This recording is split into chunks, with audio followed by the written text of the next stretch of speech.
So it's the end of the working day, and the worst job in the kitchen is cleaning your oven, but with a 13 amp Giorik Combi, it does it all for you. It's simplicity itself.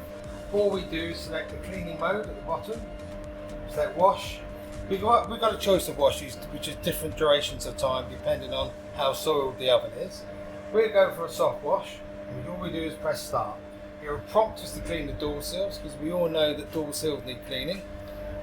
We can open the door, we will wipe the door sills to keep the integrity of the door sill.